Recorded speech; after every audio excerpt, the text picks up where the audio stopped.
and play, loading up boats with the bales of cotton, getting no rest till the judgment day. If yourself a brand new gal, I love it, baby, with the apple of your eye. Oh, that goes all right and well, they often do very chicken pie. Here we all work on the Mississippi, here we all work while the white folks play, loading up boats with the bales of cotton, getting no rest till the judgment.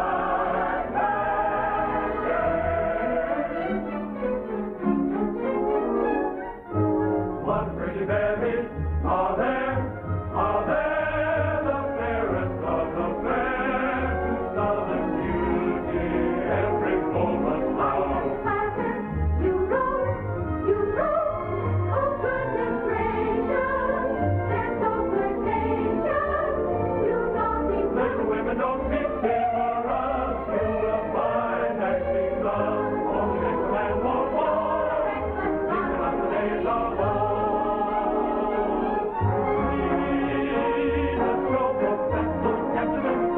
Where will you go? Let me take you to the sky, you're lying there.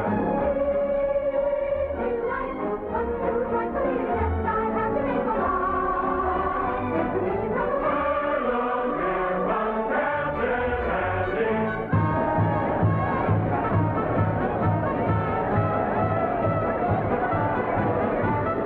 I have got such a wonderful show with the greatest of dramas and jolly comedies. Stephen Baker, the handsomest leading man, and beautiful Julie Laverne as well. Captain Andy's floating show. Thrills and laughter, concert after, everybody's sure to go. Captain Andy's floating show. Thrills and laughter,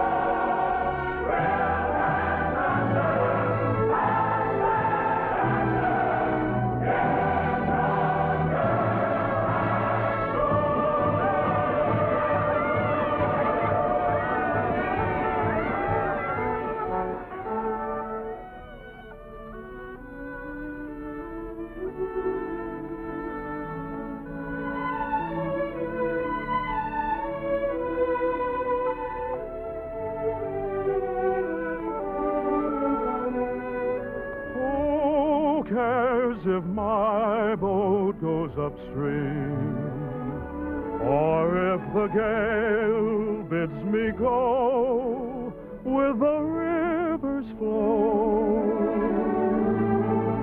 I drift along with my fancy. Sometimes I thank my lucky stars, my heart is free.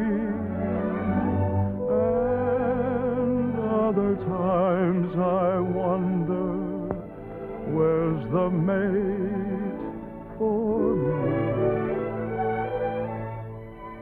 Hello. How do you do? Are you an actress? Oh, no, but I'd give anything if I could be. Why?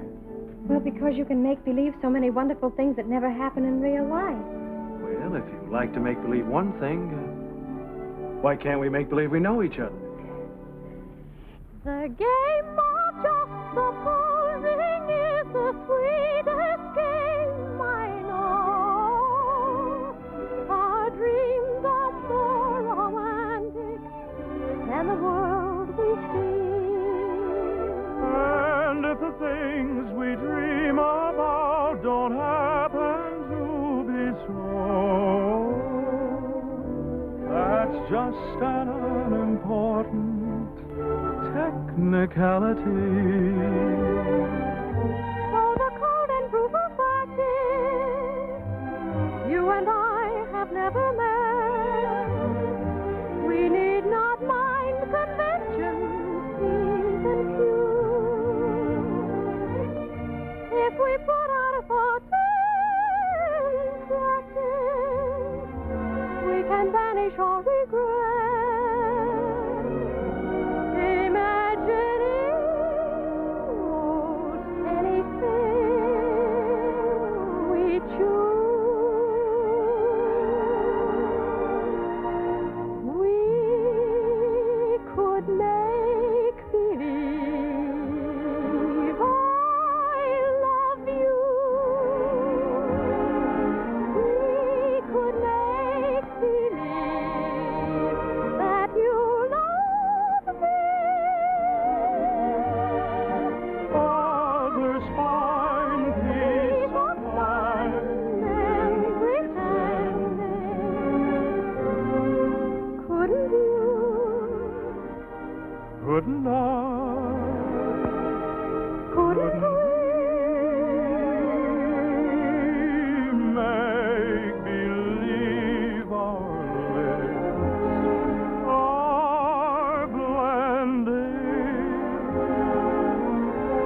in a phantom kiss, or two or three.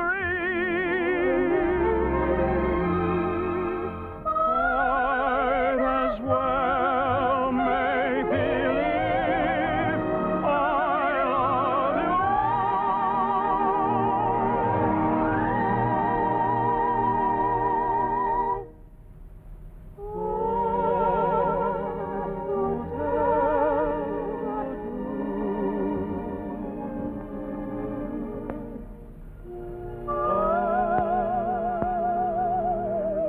you.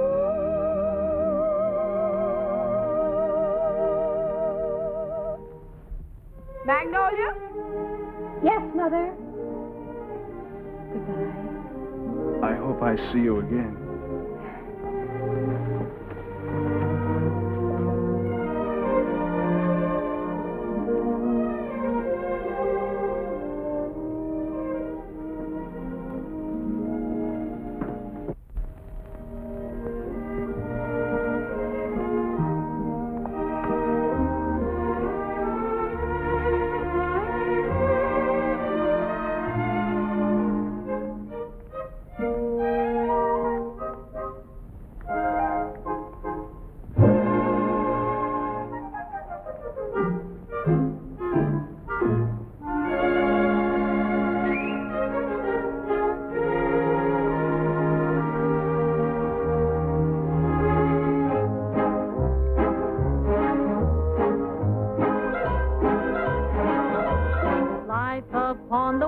Stage ain't ever what a girl supposes. Stage door Johnnies aren't raging over you with gems and roses. When you let a feller hold your hand, which means an extra beer or sandwich, everybody whispers, ain't her life a whirl? Though you're warned against a ruining your reputation, when you played around the one-night trade around the great big nation, wild old men who give you jewels and sables only live in Aesop's fables. Life upon the wicked stage ain't nothing for a girl. Though we listen to you moan and grieve, you must pardon us if we do not believe you. There is no doubt you're crazy about your awful stage. Life upon the wicked stage ain't ever what a girl supposes. Stage door Johnnies aren't raging over you with gems and roses. If some gentleman would talk with reason, I would cancel all next season. Life upon the wicked stage ain't nothing for a girl.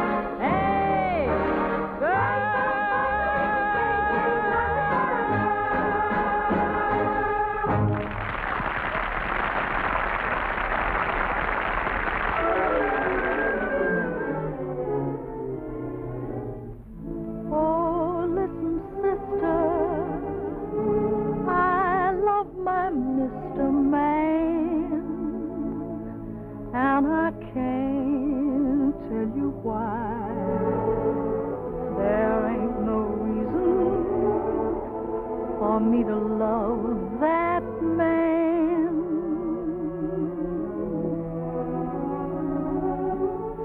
It must be something that the angels done planned.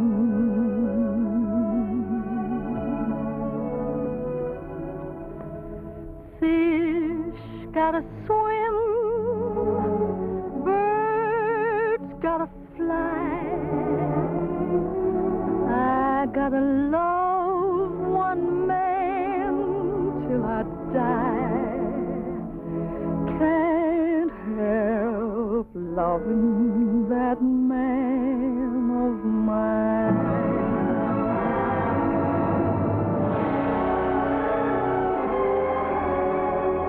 Tell me he's lazy, tell me he's slow.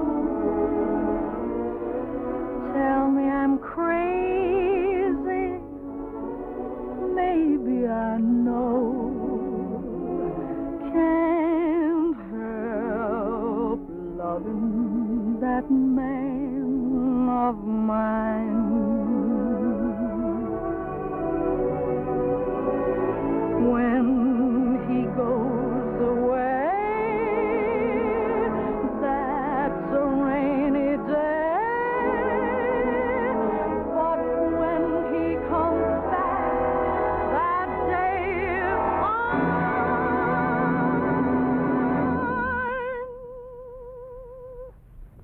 The sun will shine.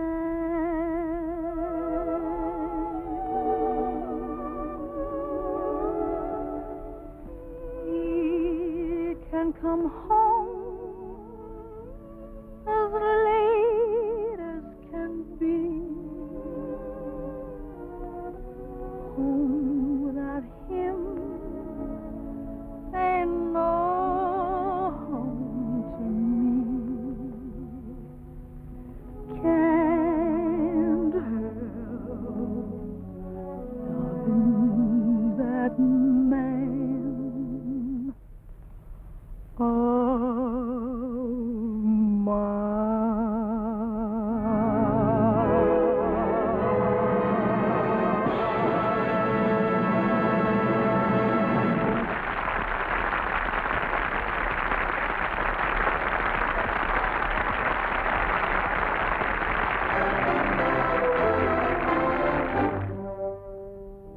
Old Man River, that old man River, he must know something, but don't say nothing.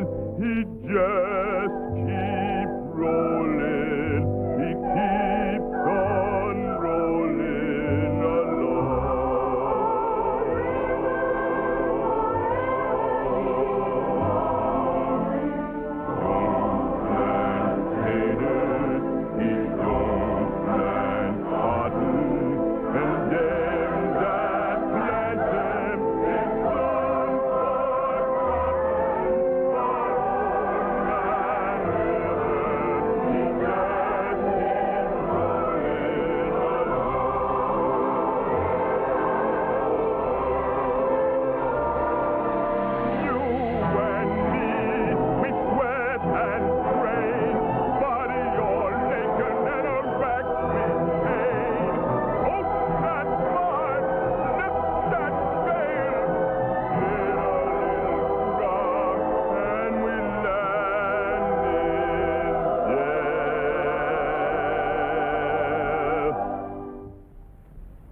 That was a swell show, Mr. Kern.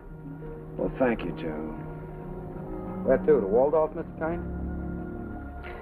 What was that, Joe? That big shindig you're throwing for you. It's down at the Waldorf, ain't it, Mr. Kern? Yes. But first I'd like to stop off at the house of an old friend. Yes, sir. Just for a moment, Joe. Turn right at the next crossing. It's not very far. I'm looking for an old brownstone house. It was the home of a very great and good friend. Tonight during the show, I couldn't seem to get him off my mind. Yes, sir. And I'd like to be alone for a few minutes, Joe, before we Go down to the Waldorf and face that crowd. Oh, I get you. It's like a minute of silence, something like that, huh? Yes, Joe, something like that. Here, stop here, Joe. Here at the corner? In front of that radio shop.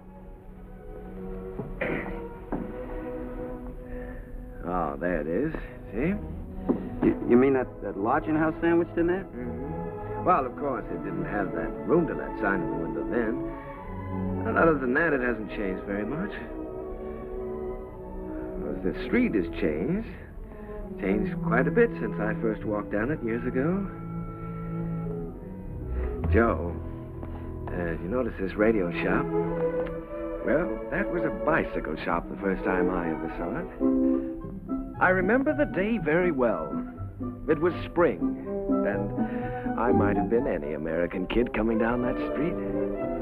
I had a song under my arm, my hopes were high, and the world was wonderful. I was ambitious, and I was eager, but I needed a little help.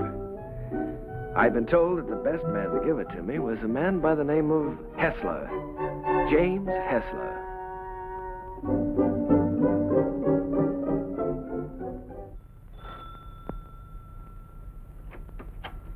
Come in. You're an hour late already. I suppose you realize that. You can start on the upstairs bedroom immediately. Mrs. Muller, Daddy wants some more roast beef. I'll be there in a second, Mr. Hessler, and see that you get to their nests, young man. He's not the moth killer. I'm a songwriter. A songwriter. I see. You entered under false pretenses. Well, it won't do you any good, young man. Mr. Hessler isn't seeing songwriters anymore. He's going in for better things. Maybe he should have some roast beef. He's very hungry. Shh. Don't mention roast beef in front of a songwriter. Look, I can hear his neck. No, so it is. You feel like you're going to fall down and faint, don't you? Dear. Well, you can come in for a while. Can't have people fainting in the house, not even songwriters. Thank you. Come in.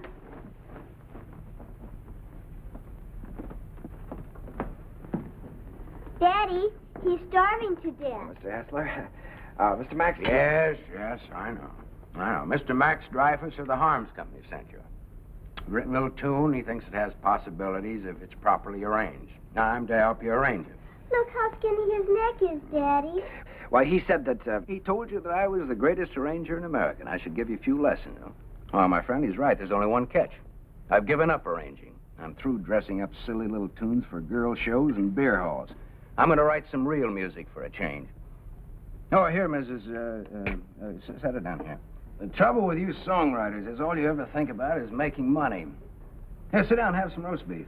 Oh, well, no, thank you. Go ahead, sit down. No, you never think of doing anything big, anything worthwhile, like Brahms or Puccini. No, don't sit down there, please. It's Mrs. Hessler's place, Rester, so we always keep it set for Oh, I'm sorry. Yeah, sit down here. No, all you fellas want to do is write sugary little tunes and make a lot of money. Did you ever hear Beethoven's Eroica? Or Mozart's Jupiter? Didn't they do something to you? Great heavens, doesn't genius touch you fellas at all? Daddy's a genius. Yes, Daddy's a genius. No, my friend, in 3 weeks I'm going to England where I can work and have some peace and quiet. No mushy little melodies to be fancied up for public consumption. I'm going to write a symphony. Daddy's going to write an opera just for me. Hey, go ahead, eat up. Maybe it'll give you some gumption. Well, I'm terribly sorry, Mr. Hessler. I had a big lunch with Mr. Dreyfus just before I left. It was roast beef, too. Yeah, well, Oh, what's the matter? Just because you're not hungry, you don't have to go, do you? Have some brandy with me. Help me celebrate my liberation from mediocrity. Mrs., get a couple of liqueur glasses, will you? Sally, will you show the gentleman into the parlor? I'm going upstairs and see if I can find that bottle of Napoleon. Have you a song in there? Mm-hmm. I'm taking piano lessons. Daddy wants me to be an opera singer when I grow up. Why don't you write an opera? Well, Sally, I'm afraid I only write the silly little tunes. You know, the ones your father doesn't like. Let me see if I can play your song. Do you mind? Oh, I wish you would. It's very easy. Here.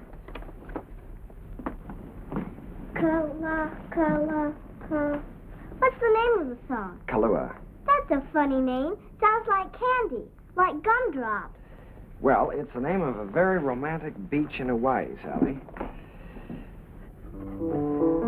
No, that's B. B natural. Here, let me show you. Now, here's the melody. Should be played with clarinets. Oh, no. Wait a minute. No, that's not right. You've got to use clarinets to play the vamp. Oh, I was thinking of using brass there. Brass and spoil your finish? Good heavens, man. You've always got to save the brass for the finish. Oh. Well, what do you think?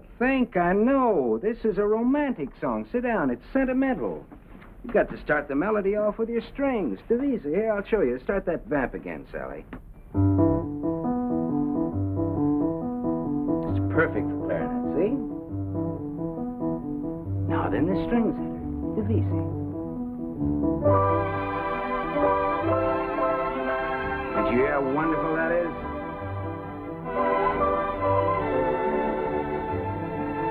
Now then add trombones, muted trombones.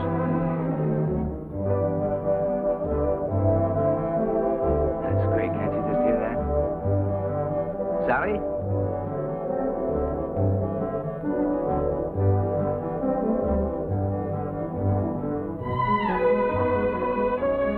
No, wait a minute. We ought to add flutes there. Right, easy.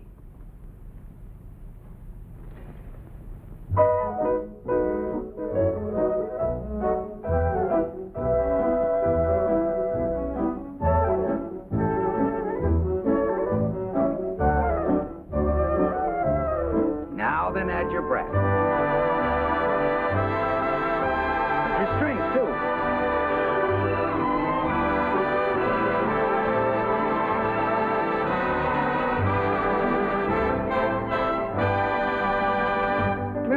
See? Not easy? It's a good song, too. It's very good. Is that yours? Yes. Mm-hmm. That's all right. What's your name again? Kern. Jerome Kern. Well, I'm glad to meet you, Kern. Make yourself at home. And I did. My life became a pattern of notes and clefs, tempos and modulations. We worked hour after hour, day after day. It was the beginning of a friendship. It was the beginning of a lot of things. And now, not only did I have a best friend, I had a best girl, Sally. And what a girl. Oh, those were never to be forgotten days, and I hated to think of them ending. But at last the time came when Jim had to leave for England. Oh, here, Jim, let me help you. Oh, it's those symphonies of yours. They're as heavy and bulky as lead. Nice, they're not tinny like some tunes I've heard. Oh, Sally, honey, come here. All right, here we go. Fortissimo. Dum-da-da-dum-da-dum. Bum. Got it. Oh, you carry a lot of weight, Sally. It was easy. Come along, Sally. At least we're not going to miss the boat. Goodbye, Mr. Kern. Goodbye, Mrs. Goodbye, Sally. Bon voyage. What does that mean? Happy journey. Bye, Uncle Jerry. Be a good boy. This will be the end of it, boys. Don't forget to pack my song, Daddy. No, I'm good. She means Kahlua. Well, that is her song, Jim. You know, if it hadn't been for Sally, I wouldn't be here now. Well, she's very fond of you, Jerry. I'm going to miss her. I'm going to miss all of you. Well, we may not be gone so long. It all depends on... You won't mind living here alone, will you? Oh, no, I'll get used to it. Jim, in case I don't get a chance at the boat, I just wanted to tell you that... Oh, forget it. I like arranging now that I'm through with it. Glad to have been some help. No, it's more than that. It's been your kindness and your home here. Look, Jerry, I just want you to write some good music, some real music. That's all the thanks I want. Don't waste your time fussing with those wheezy little tunes. Think big. Try to be somebody. I will, Jim. I'll try to be as big as I can. Yeah, good. That's fine. Well, we better be on our way. Oh, good heavens, Sally's song. You know, I'm so tickled that she remembered that. Remembered? It's your song, Jerry. She couldn't forget.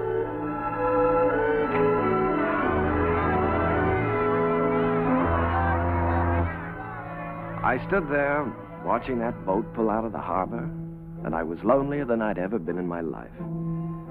I walked through the days that followed, from office to office, theater to theater, always getting the same discouraging answer. The big hits were all English or European, and the local talent just didn't seem to have a chance. Broadway was closed to an American. From 23rd Street to Times Square, they were all playing Follow the Leader. And the leader was Charles Frohman. A moment. He's with Keller. Cecil Keller, the English composer. Mr. Frohman's not interested in American songs at the moment. He's leaving for England in a few weeks. Good day. How do you do? My name is Kern, Jerome Kern. Oh, yes. How do you do, sir? I see you have the deeds with you. Mr. Frohman's very anxious to see them. Deeds? You're the man from the real estate office, aren't you? No, I'm a songwriter. These are some of my songs. Your name isn't Kernan? No, Kern, Jerome Kern. I'm sorry. Mr. Frohman hasn't a minute to waste. I'm afraid I must say good day. Well, now, maybe if he'd listened to one of my songs, I have one that could be made very English. Good day, sir. Goodbye, Mr. Frohman. Goodbye, Mr. Keller. I'll see you in London soon. I'll call you when I get there. Thank you. I'll be waiting for your call.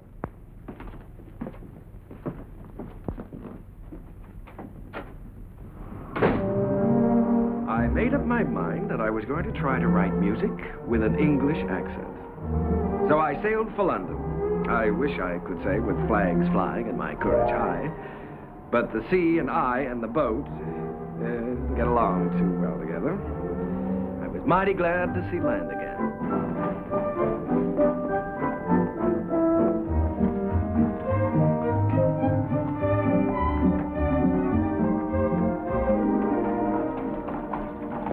Excuse me, could you tell me where Mr. Hessler lives? Hessler? We have a Wesley and we have a Smith. No, Hessler. Mr. Jim Hessler. Uncle Jerry! Sally! Oh, honey, it's so good to see you. We didn't know you were coming. Well, I didn't know I was myself. Daddy will be so glad to see you. Oh, we live right over there. All right. Sally, you're getting prettier every day. I remember music teacher. Yes. Well, the tables are turned. American songwriter invades England.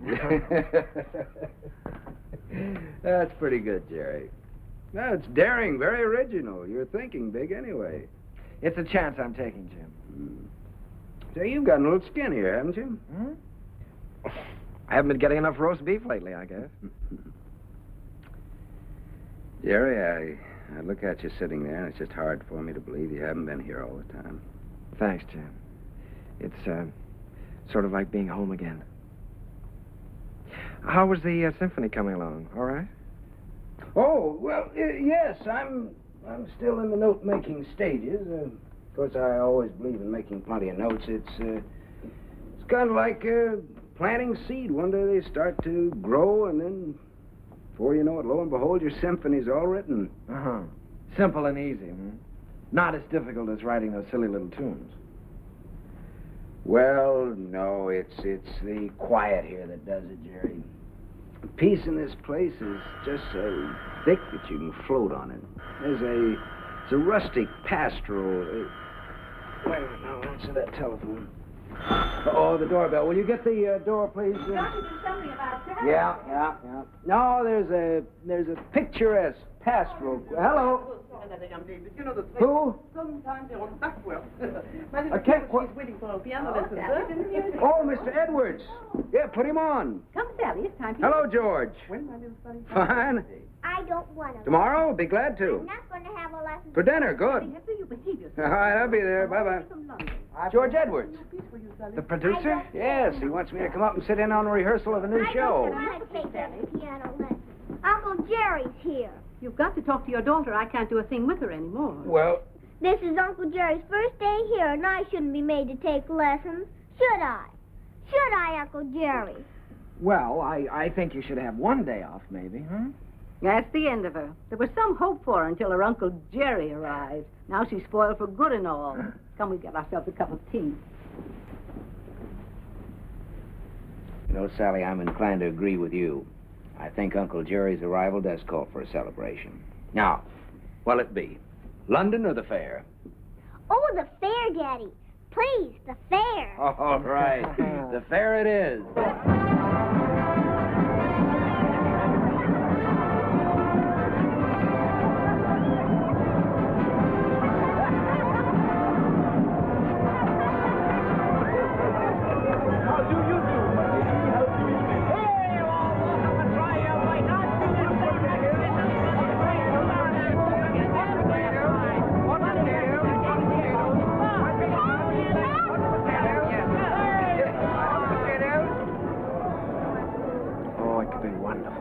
Could be wonderful.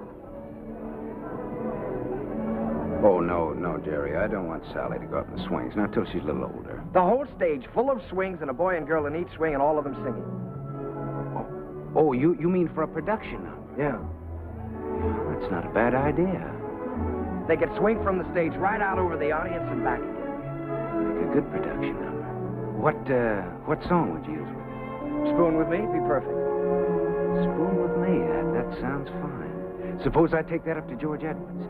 For the gaiety? Sure. I'm going to have dinner with him tomorrow night. Oh, Jim.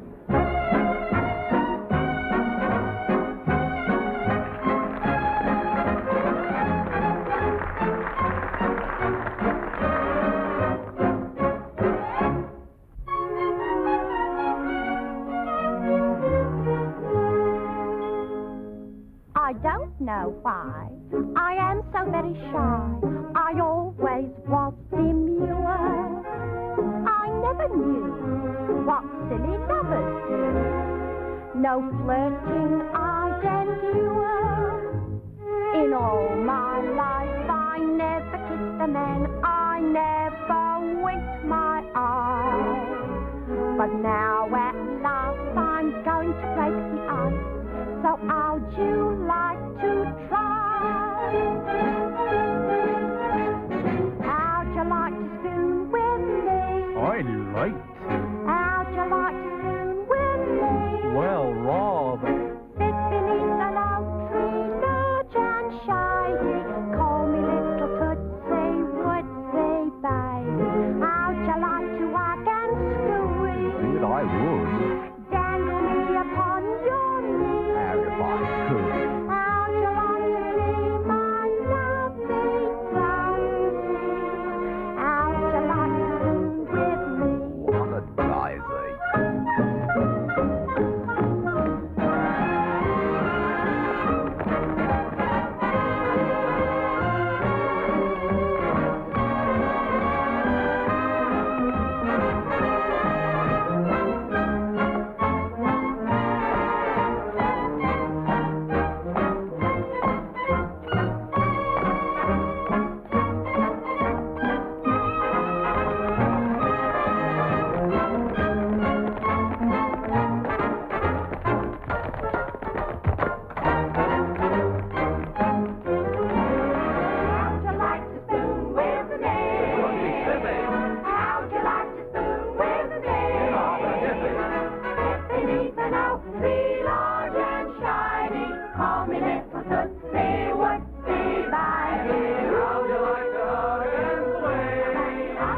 like to spoon with me?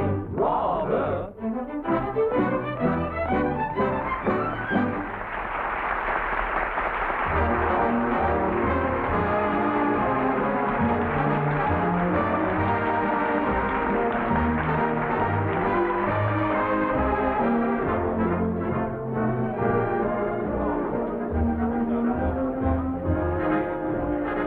Pardon me for intruding. You've been pointed out to me as the composer of that delightful number with the swings in it. My name is Froman, Charles Froman. Mr. Kern, I want to congratulate you. Froman? I'm sorry, sir. It isn't my number. My name isn't Kern. There's Mr. Kern, sir, down the bar bit. That gentleman there? Why, he can't be the composer. It's him, sir, sipping sherry. And a very nice gentleman he is, too, sir, for a musician. Mr. Froman, I have something here which I know you'd like. It's a beautiful number with parasols, with all sorts of parasols.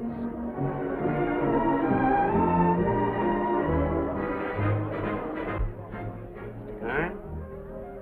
Oh, Mr. Froman, how do you do? I'm very glad to know you. Mr. Kern, I want to tell you I think your swing number is delightful. It has such beautiful English charm to it, really delightful. Oh, by Jove, Mr. Froman, that's rather nice of you. It's a pleasure to know you, Mr. Kern. You know, you fellas over here have a style all your own. As English as the scent of the May blossoms. Would you join me in a glass of sherry? Righto. Miss.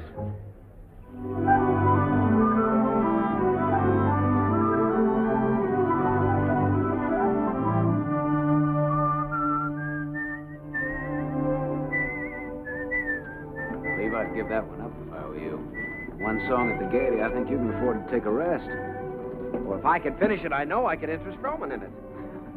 You ought to know by now that Charles Froman is only interested in English music and English composers. If I only had a piano, I know I could work this out right now.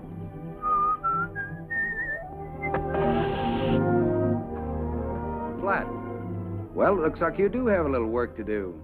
That town we passed wasn't very far back, was it? No, not very. Well, let me take your bike, and I'll go back and see if I can borrow a repair kit. No, I think I'd better go. I can talk with the natives better than you can. Well, let me do it. I can use my accent on them. That's just what I was afraid of. No, you wait here and whistle yourself a little tune till I come back. Make sure you can find this place again. I'll find it.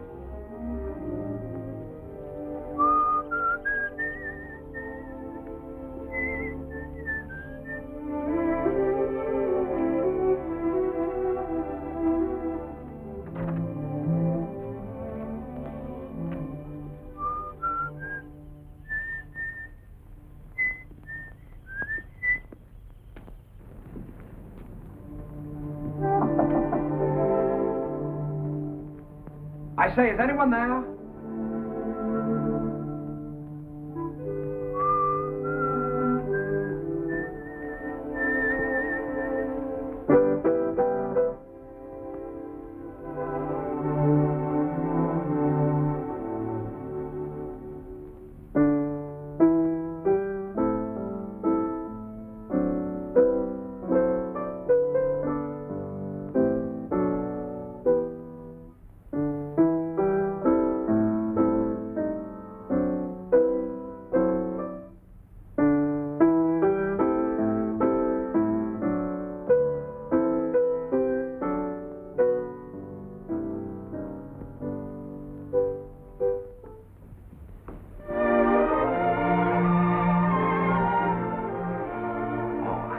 How do you do?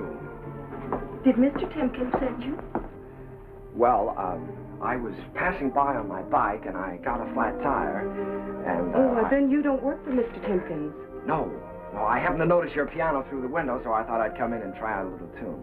I see. For a minute, I thought you were the piano tuner. No. Well, I'd better go before the owners... what do you do here? Gardening? A little. Oh. Well, I don't know whether anybody's told you, but for a working girl, you're very pretty. Thank you. You're an American, aren't you? Yes.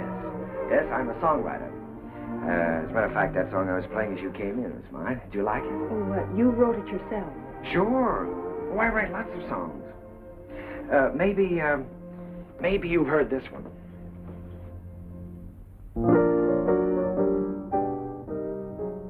Why, that's from the Gaiety. Everybody's singing it. Uh-huh. Now, this is the one I was working on.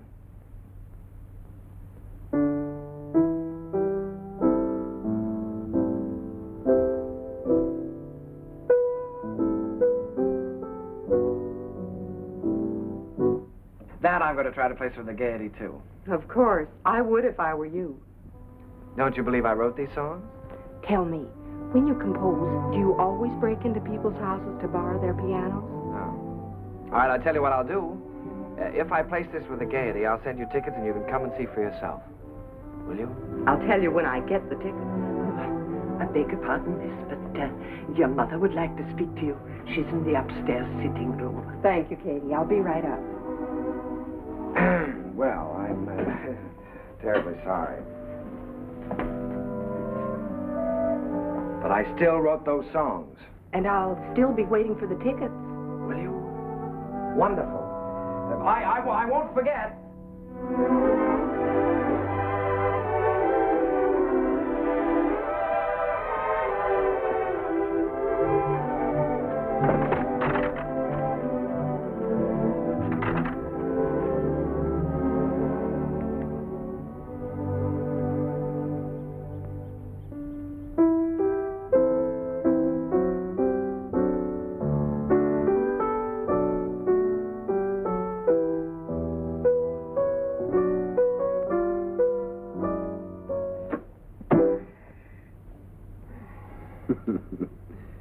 And you were the lad who wasn't going to fall in love with anybody for a long, long time. Well, this girl is different. Sure, I know. Well, now, don't joke about it. It's serious.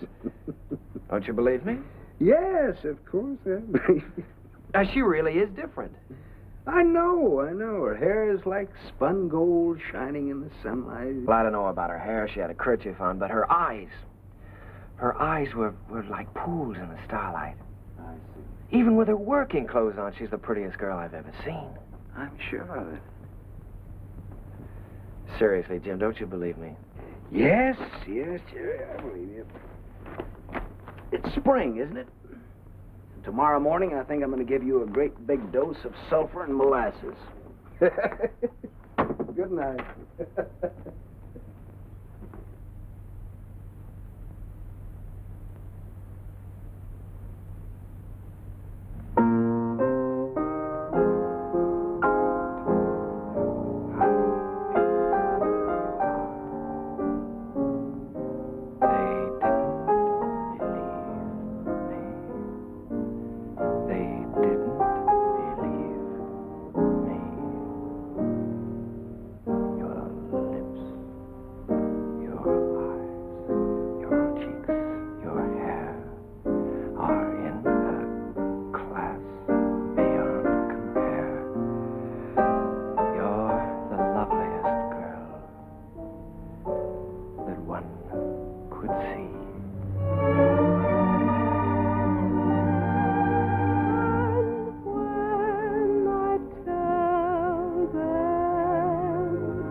When I look at you, I can't seem to see anything else. Oh, writing songs again. Perhaps we better stop and have lunch. All right. You can move in under those trees there. Isn't it a beautiful day? Beautiful. Now, let's see. You've seen Westminster Abbey and the Tower of London, and you've seen Buckingham Palace and Hampton Court. Maybe there's something I can tell you about this place. Eva, let's drop the history course for a while. Do you mind? Not that it isn't interesting, but, well, there are a few things I'd like to know about you, too. Well, all right. What would you like to know about me? Oh, just the ordinary things. Things you like and things you don't like. Where you went to school, and who was your first beau, and what you want out of life. That's a tall order. Where shall I start? The things you like. Oh, I guess I like what everyone likes. I like books and picnics and dancing and music. What about musicians? Oh, certainly musicians. And what do you want out of life? Oh, I guess again what everyone wants. Happiness. Have you ever given any thought to getting married? Why, of course, doesn't everyone? Are you set on any particular type of man? I have been at different times. When I was 16, I desperately wanted to marry the star cricket player at rugby. And now? Now? Oh, now I don't really know. Except that he must have a sense of humor, and he must be kind, and he must be intelligent and good company. And of course, he must love me very much. Well, I know somebody with at least one of those characteristics. Someday I'll tell you all about it. Oh, good afternoon, good afternoon, good afternoon. And how have you been this afternoon? Well, I'll tell you how I've been. I've been looking Never mind, never mind. You feel wonderful. You feel great. How could you be otherwise after such a beautiful day? Tell me, my friend, how is your knowledge of English history? English history? Did you know that London happens to be the largest city in the world? Yes, I know that. Did you know that within the county of London there are 14 road bridges across the Thames? Now, there's the Waterloo. There's You don't say.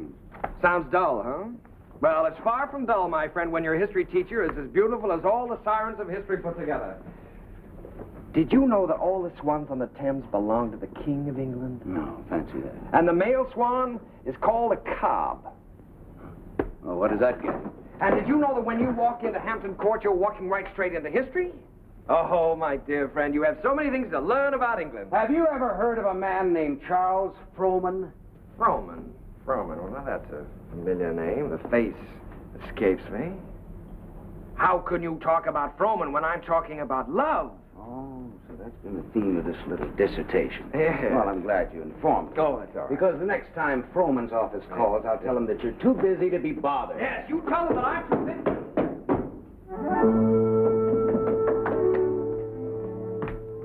Did you say the next time Frohman's office calls?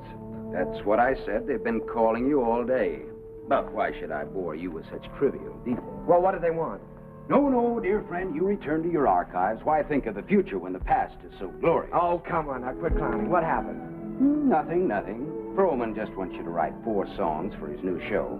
If, of course, you can spare the time. Well, why didn't you tell me about it? Why didn't I tell you about it? Well, come on, let's get going. There's no time. We've got to do that on the ship. On the what? On the ship. We're sailing with Charles Frohman tomorrow. We have to start rehearsal in 6 weeks in New York. Oh, Jim, Oh, nothing. Look, Jerry, this is the chance you've been waiting for. You certainly are full of surprises. I thought you'd be up in the clouds. I feel like I've just been yanked out of the clouds.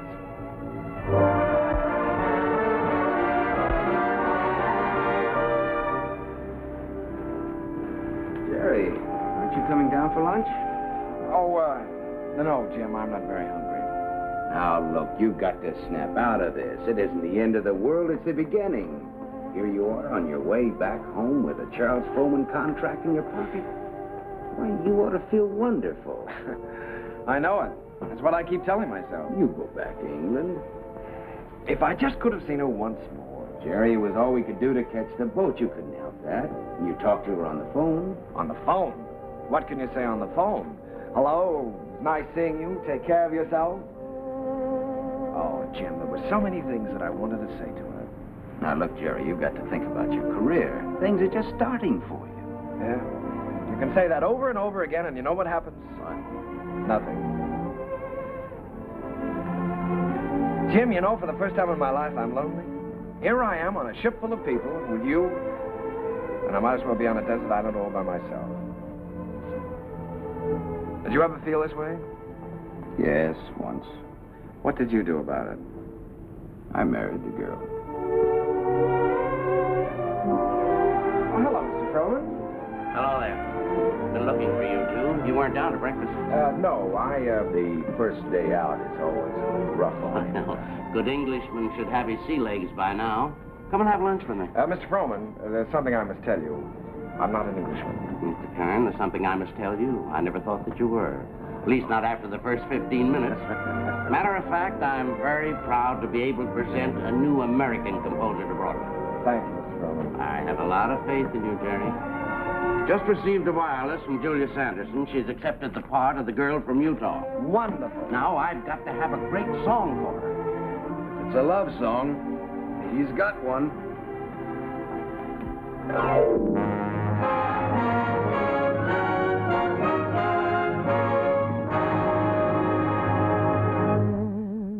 When I told them how wonderful you are,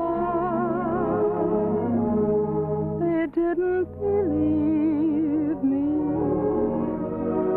They didn't believe me. Your lips, your eyes, your teeth, your hair are in a class beyond compare. You're the handsomest boy that one could see. And when I tell them, and I'm certainly gonna tell them, that you're the boy whose wife one day I'll be, they'll never believe me. They'll never believe me. That from this great big world you've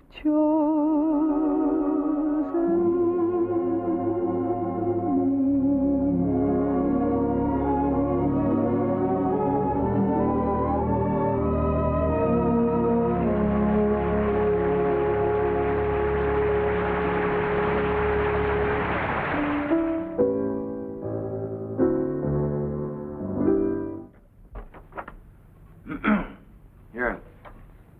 I've got the Clouds number worked out pretty well now, huh? I never realized that writing a complete score was such a job before. Well, one good all-night session like this does wonders. We could use another week. We weren't 3 weeks late already. Oh, I hope he likes it, Tim. Rowan, he'd be crazy about it. He hasn't gone out and bought himself another show while he's been waiting. Good morning. Sally, what are you doing up? I'm going to have my breakfast. Right. It isn't morning already. No, it can't be. Sally, you'll be late for school. I'm coming. Say, Jim, don't you think I better call Froman's secretary and get an appointment? You better call him at home. It's a little early. Good morning. Bryant 2446, please. Do you think it's in good enough condition for him to hear? Oh, yeah, sure. It's in good shape for a first draft. Hello, this is Kern, Jerry Kern. Mr. Froman was expecting me to call today about an appointment. He's leaving for England.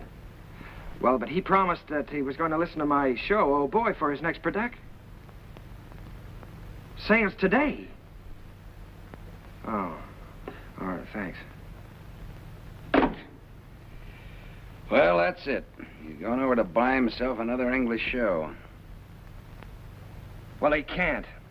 No? No, he can't. We worked like dogs on this score, Jim. And I had all my plans made, too. After he bought it, I was going to jump the next boat for England. I'd forgotten about that young lady. Wait a minute. I've got an idea. My passport is still good. Why don't I take the same boat he's taking today? Wonderful. Get him on board ship and he can't get away from you. That's right. Then I can sell him the show. Wonderful. Then I can go and see Eva. Sure. You can get married. Well, you probably have to ask her first. Well, that's an idea. Well, I'll go and phone the steamship company. Right. I'll go back. Driver, you think you can make it all right? If we get a break in traffic and the old engine holds out. Oh, Uncle Jerry. Jerry, come on now. We've only got a few minutes. Jerry, if you want to miss that boat, come on here.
Charles Froman. It's like watching an era crumble in front of you. The theater's gonna miss him. Yeah? You were very lucky to miss that boat, Jerry. Seen Max around? Oh, hello, Jim. Victor? No, I think he went over to Comstock and Elliott's. What a terrible tragedy. Yes, it's unbelievable. Jerry and I were just talking. Jerry, you know Victor Herbert, don't you? This is Jerry Kern, Victor. How do you do, Jerry? It's a great honor to meet you, Mr. Herbert. Charlie Froman spoke of you quite often. He had great hopes for you. Well, he was very kind. He liked you. But more important, he respected you. And it's easy to see why. You've got a song to sing. Thank you, Mr. Herbert. Look down at that city, Jerry. It's made up of millions of people. And music has played a part in all their lives.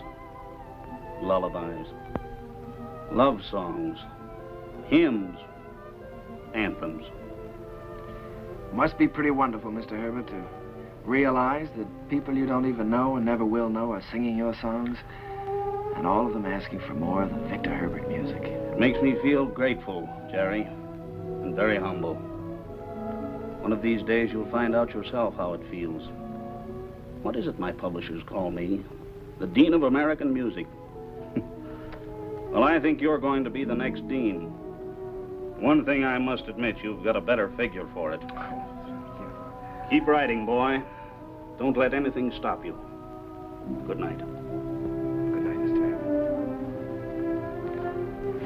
Herbert. Night, Victor. Good night, Jim. Good evening, Mr. Herbert. It's a deal, gentlemen. Congratulations. Comstock and Elliott are going to produce Oh Boy. Max just sent me over with the check. What's the matter? Aren't you fellas happy? Yeah, thanks. Turn out those lights again, will you, Ed?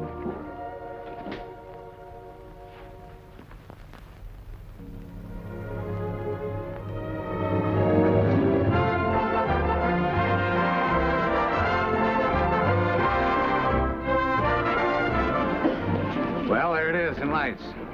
How does it feel? Well, it feels pretty good. If I could just get rid of some of these butterflies in my stomach. How do you feel? Well, I've got a little butterfly trouble myself. I suppose you think we're standing in front of the theater on 39th and Broadway. No, what do you take me for? This isn't 39th and Broadway. This is the top of the world. Pretty nice world, isn't it? Yeah, it's great. It's wonderful what a difference seeing your name in lights can make, isn't it? Come on, we better go in or we'll miss the show.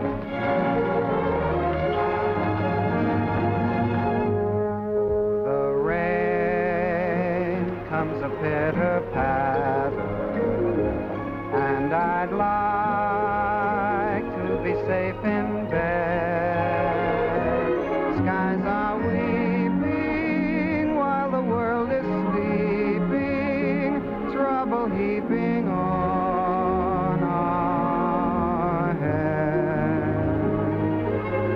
It is vain to remain and chatter, and to wait for a clearer sky. Helter-skelter, I must fly for shelter till the clouds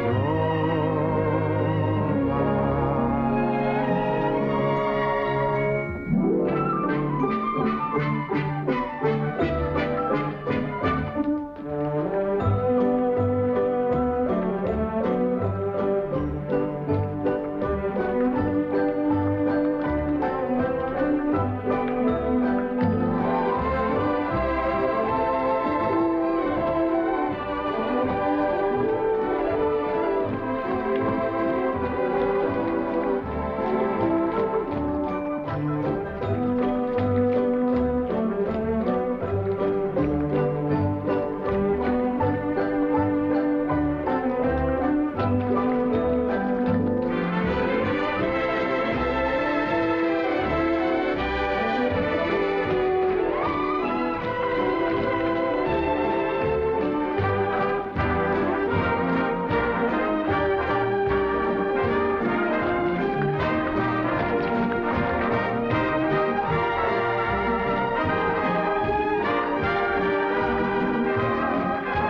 that applause. That's for you. Don't wake me up. Don't anybody wake me up.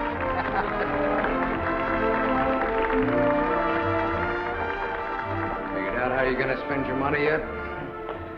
Well, for one thing, I think I'll buy an interest in Harms. For another... You think you might take a little ocean voyage? Well, good luck. I don't see how she can possibly say no. Well, that's what I'm worried about. I'm afraid she is going to say no, Jim. You know, I can't get her out of my mind. She's... Yeah, I know. I've been through this before. She's everything you've ever dreamed of on this earth. She's everything I've ever dreamed of in heaven.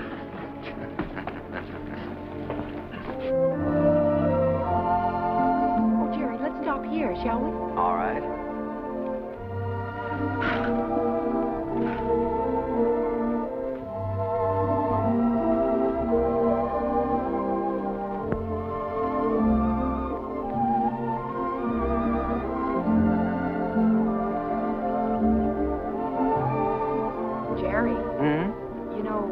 Write very often.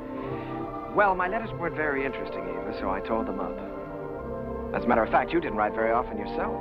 A lady doesn't correspond with a gentleman, unless it's a reason other than a personal one.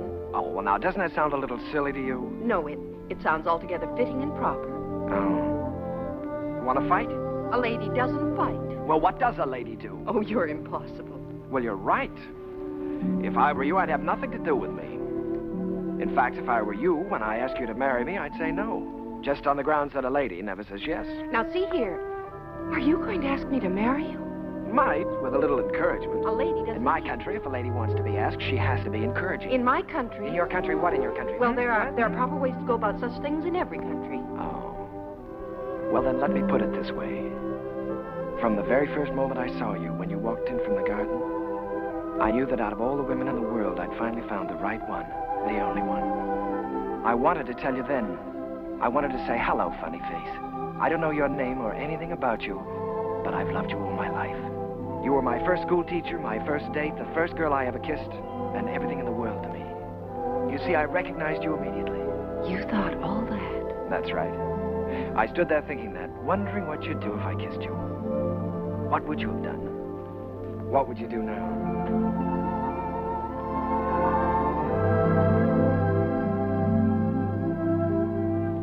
Will you marry me, Eva?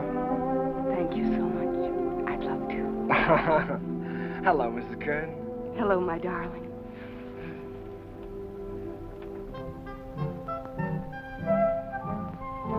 They're here, Daddy. They're coming up the steps. Welcome home. Jim! What, you old fox, you really did it this time. Nothing, my boy, nothing, just a little gesture. Jim, this is Eva. Hello, Eva. Hello. Well, you've married the nicest guy in this world, but the craziest. Oh, now, wait a minute. I was keeping that from her. Isn't she sensational, Jim? Jerry. Honey, turn around and let him look at you. Oh, Jerry. Look at that hair and those eyes. Have you ever seen a woman like that in your life before? Only once. No, I hope that both of you have all the happiness in this world. Oh, thank you, Jim. I think we have already. Forgetting me and the music. Oh, Sally, yes, I'm sorry, dear. Sally. On behalf of my father, Jim Hessler and myself. On behalf of my father, Jim Hessler and myself, I wish to congratulate you on the start of your voyage into the great sea of life. Oh, Sally. Well, on behalf of my wife and myself, I thank you very much. I'll take it. Hello, Mrs. Hello, Mr. Kern. Sally, it's so wonderful to see you. Why, you have grown up, haven't you? Sally, this is your Aunt Eva. On behalf of my father... Thank you, Sally. We're going to be real good friends, aren't we? Yes, I expect we are. Well, what do you say? Let's all go in and have something to eat, shall we? Oh, Jim, it's so good to be home again. Yes, it was good to be home. I felt I had everything in the world. Happiness, success, and the wife I had dreamed about. I wanted to put it all into music. Eva's smile and her eyes. and what it meant to be with her. And at last it seemed to me that the clouds had rolled by.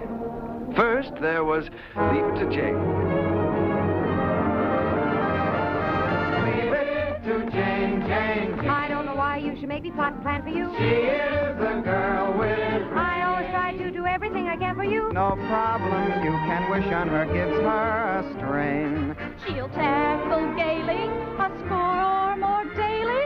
If something is on your mind, And I can see that there is not a dot of it. comfort you soon will find. Leave it to me, I will soon get you out of it. If you have started worrying, kindly refrain and just hand over the whole thing to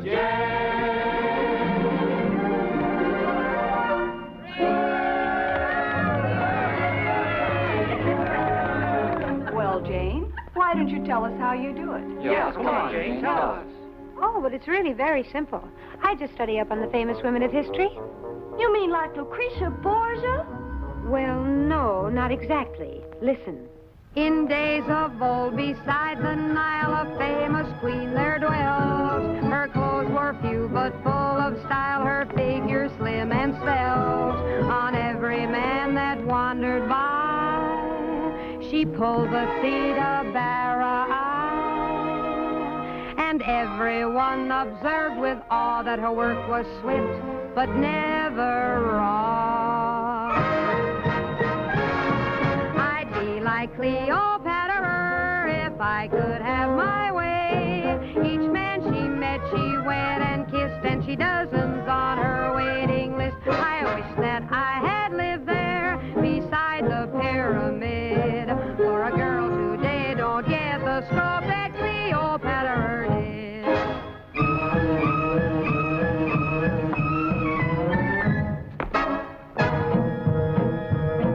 She danced new dances now and then, the sort that make you blush. Each time she did them, scores of men got injured in the rush. They'd stand there gaping in a line and watch her agitate her spine. It simply used to knock them flat when she went like this and then like that. That dancing Cleopatra was always on the spot. She gave those poor Egyptian ginks something else to watch besides the Sphinx. Mark Antony admitted that what first made him skid was the wibbly wobbly wibbly dance that Cleopatra did.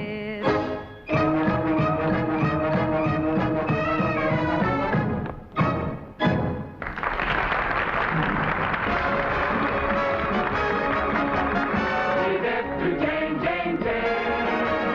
She is the girl with brains. No problem you can with her, give her a string. You'll tackle gaily, a score or more daily. If something is on your mind, comfort you soon will find. If you have started worrying, kindly refrain. Don't you bother, don't go to your father. Leave it to Jane, Jane, Jane, Jane, Jane. Turn the whole thing over to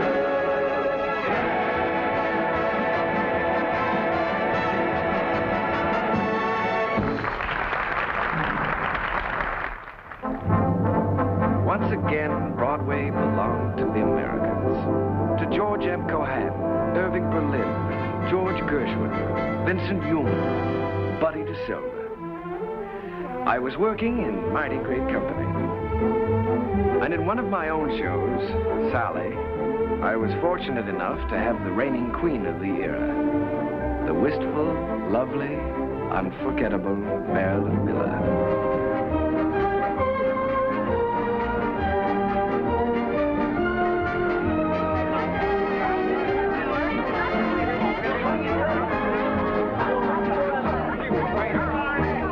I got a couple new telephones All right, Larry, thank you. Hazel, my dress. I have it right here. Oh, we're going to have to hurry. How's it going? my goodness. I was a little nervous in my leg. Did you see me trip? No, you are nice. More flowers, Mr. Dixell. Oh, wonderful. Lovely.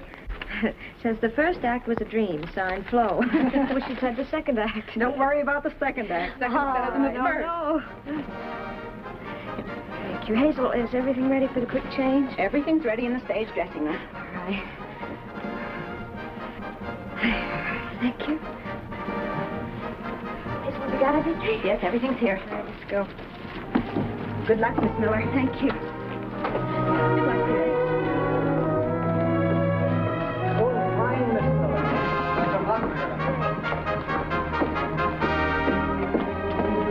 Keep it up, Marilyn. Keep your fingers crossed, Johnny. You bet. Oh, here you are, Miss Miller. Everything is ready. Here you are, Miss Miller. I got it nice and warm for you. Put it right here. You got everything else?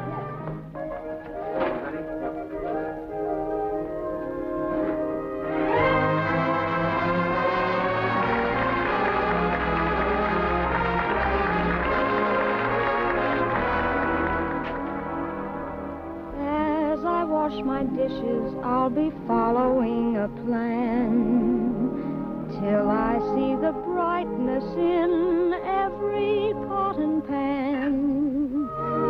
I am sure this point of view will ease the daily grind, so I'll keep repeating in my mind.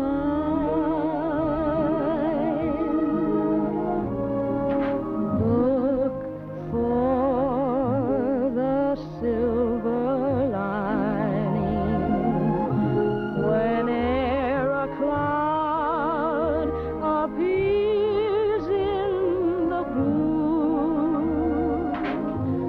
Remember, somewhere the sun is shining, and so the right thing to do is make it shine for you. A heart full of joy and gladness will always banish sadness and strife. So always look for the silver lining and try to find the sunny side of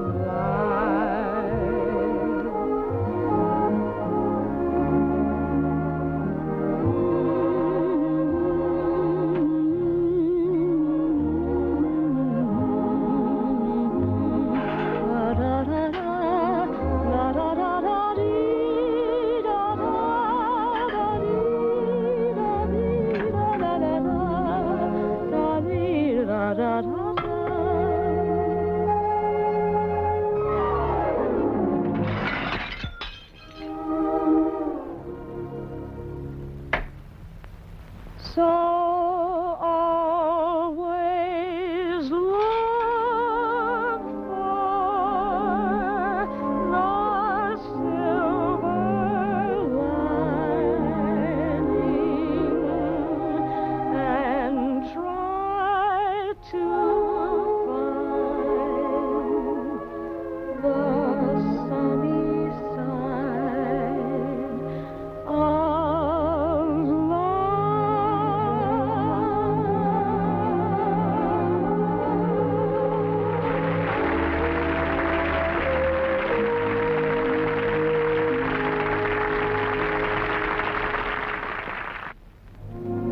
I never thought I'd ever keep a scrapbook, but it was nice to know that people were singing my songs and asking for more. Night Boat, Good Morning Dearie, The Ziegfeld Follies. Curtains went up, curtains came down, and I think I got to look a little more like a musician. Eva grew lovelier with every passing year. Our life was rich and full and very satisfying. And Jim and I, well, we grew a little grayer, a little more settled, perhaps. He was still working on his symphony, or so he said. But on the whole, the years didn't change as much. However, they certainly did change Sally. She was quite a young lady now. She'd been away at school. In fact, many schools. Well, Sally. Hello. Darling. Well, Sally, I thought you were at school. Well, I was. Oh. What happened this time? I just can't stand that school anymore, Uncle Jerry. I've left, and I'm not going back. What does your father say about that? Well, he hasn't said anything yet. He doesn't exactly know. You see, I just left there this morning, and I came right out here to talk to you. Oh, Uncle Jerry, I had to leave. I hated it so much I couldn't eat or sleep or anything. This is the third school you've left now, isn't it, Sally? Yes. Well, now, it seems to me that you ought to be able to make a go of one of them. Oh, I just don't seem to fit in very well. The kids all seem so... Oh, I don't know. All they're interested in are parties and clothes. They seem to think that's all there is to life. Oh, Uncle Jerry, I wish you'd talk to Dad for me. He'll listen to you. Well, Sally, you know your father isn't well. Then I ought to be home where I can take care of him. You ought to be at school completing your education. You want to make something of your life, don't you? Oh, I've had an education, and now I want to get down to something serious. Oh, Uncle Jerry, you did promise you'd help me get a start in the theater. I said I'd help you when you were ready. Your father wants you to complete your schooling first, Sally, and he's the boss. Oh, Uncle Jerry, Dad's forgotten what it's like to be young and feel like this, but you haven't. You haven't forgotten what it's like to stand on Broadway and look up at the lights and think, someday I'll see my name up there. You remember that feeling, don't you, Uncle Jerry? Yes, Sally, I've got to admit it, I do. Well, then that's more important than school or anything else in the world, isn't it? Isn't it, Uncle Jerry?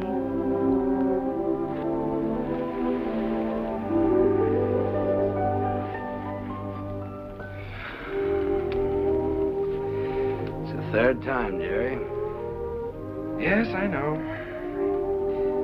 Maybe we shouldn't have made her go back before.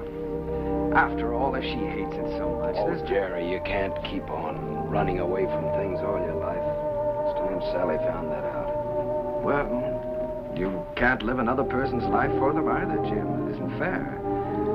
Sally's grown up now, and I think she ought to be allowed to do what she wants to do. I want her to finish her education and get a chance to finish mine. I always said that any kid of mine was going to get the right start in life.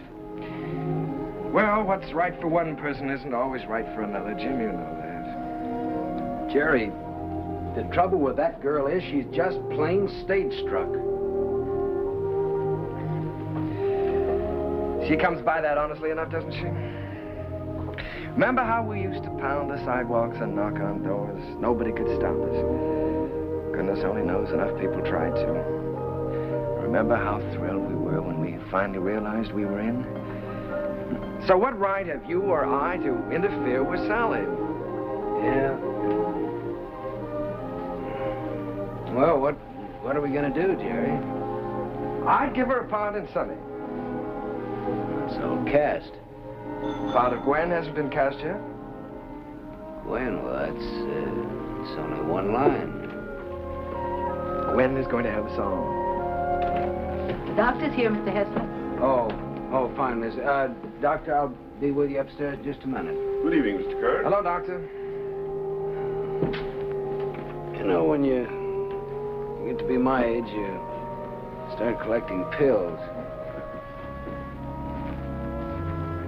Well,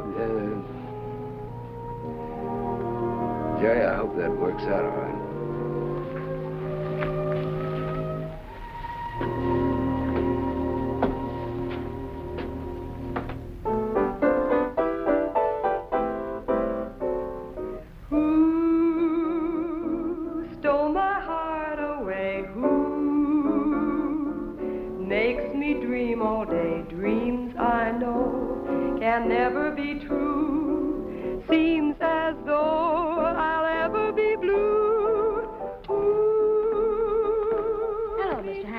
How are you? Very well, Miss Miller, and you? Hello, Oscar. Jerry. This is a charming number. I was just telling Jerry how much I liked it. What a fine lyric you've written. Oh, thanks. Jerry, I've just been talking to Mr. Dillingham, and he thinks that Who should be a big production number instead of a solo, and that, of course, Marilyn ought to sing it. Oh. Well, then, of course, we'll have to do it. It puts me in rather a tough position, though, Oscar. After all, I did write it for Sally. I know you did, Jerry, but we'll give Sally something else. Oh, she's going to be awfully disappointed. It's a wonderful song, and I'd love to sing it, but I hate to take it away from her. Well, it's for the good of the show, Marilyn. I think you're right, Oscar. Have you thought, though, how you're going to tell Sally? It's not going to be easy. Oh, I thought you should tell her, Jerry. Oh, I was afraid you would. Well, after all, you know her so well, it shouldn't be too difficult. Well, it would be a lot easier if I didn't know her so well. Would you like me to tell her? I'm sure she'll understand. Would you do that, Marilyn? Certainly. Ask her to meet me in my dressing room. And don't worry. Thank you, darling. But Uncle Jerry wrote that song for me. I know. And I know how disappointed you must be, too. But, Sally, disappointments are part of the theater, and you've got to be able to take them. Well, the very same thing happened to me in my first show. I had to give up my song to the star. I think I felt pretty much as you're feeling right now. Then I think it's a pretty low, miserable trick for you to pull on someone else. Sally, listen to me a minute. This is your first show. You're just starting. And there are going to be a good many songs and a good many shows for you. It may be difficult for you to understand now, but one day you'll realize you've got to give and take, whether you like it or not. I'll never take a song away from anyone else, especially if it's their first real chance. Sally, please don't put this on a personal basis. I don't want to take the song away from you. Then why are you doing it? Mr. Dillingham thinks it's best for the show. And what's best for the show is more important than what I want or you want or any personal feelings involved. Don't you see that, Sally? Yes, I see it all right. You're trying to take my song away from me, and you aren't going to get away with it. Uncle Jerry wrote that song for me, and I'm going to sing it. I don't care whether you are the star. You're not going to take it away from me. Sally! She can't have my song, Uncle Jerry. Don't let her talk you into it. I don't care what happens. She can't have my song.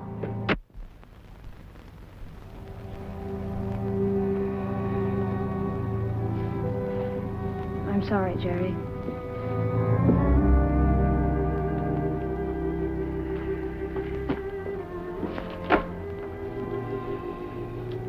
What is it, Sally?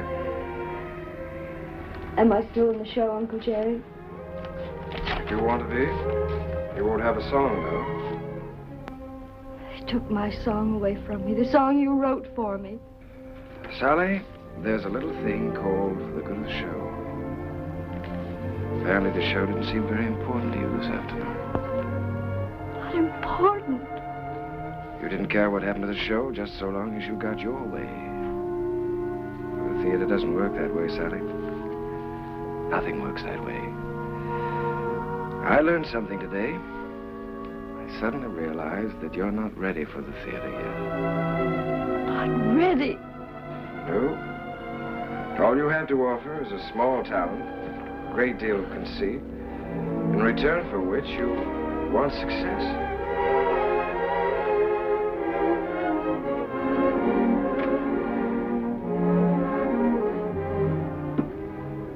Sally,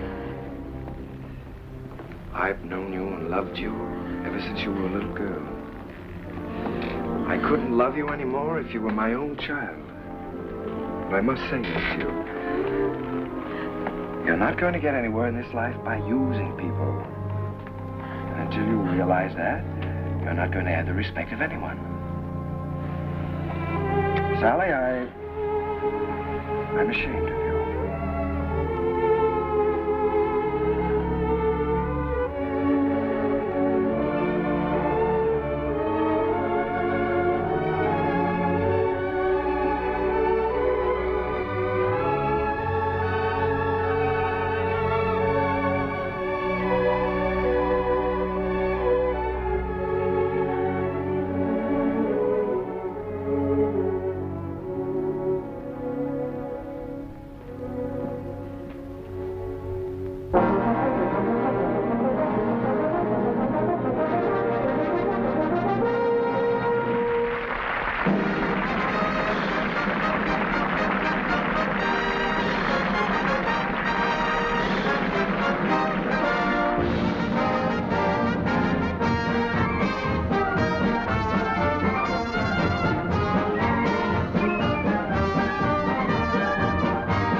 in the day gone by.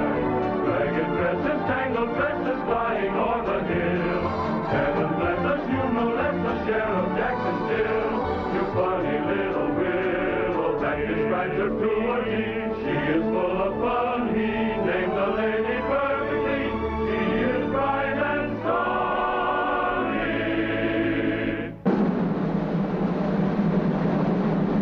Never comb your hair, sonny. Leave the breezes there, sonny. Let your stockings fall down for shocking, 'cause now is all that you do. Smiling all the while, Tom, boy, where'd you get your smile from, boy? Little sunny girl, be my honey girl, sunny, sunny.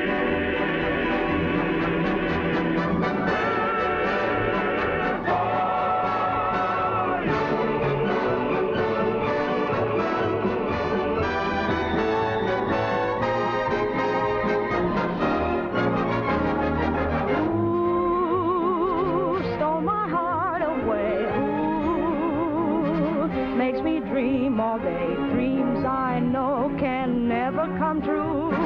Seems as though I'll ever be blue. Means my happiness soon. Would I answer yes to? Well, you ought to guess who. No one but you.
Yes, Miss Mullin. You sent for the doctor? Is Sally there? Oh.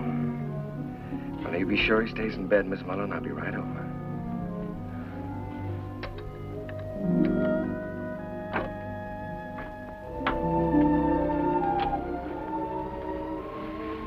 The doctor get here? He's upstairs in Mr. Hessler's room.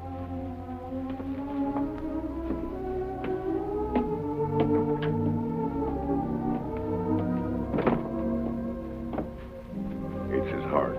I wouldn't stay very long. Mr. Hessler could use a little rest.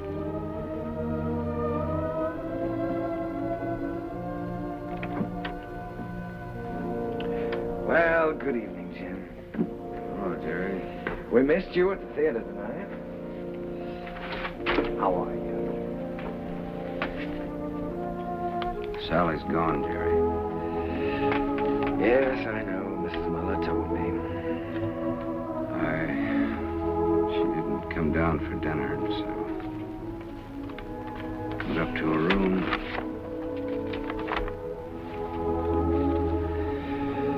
Dear Daddy, I'm going out on my own. Don't worry about me.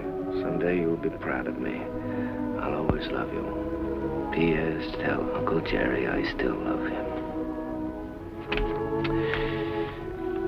It's all my fault, Jim. I shouldn't have suggested that she'd be in the show. No, Jerry. Sally is Sally. It's time both of us faced that.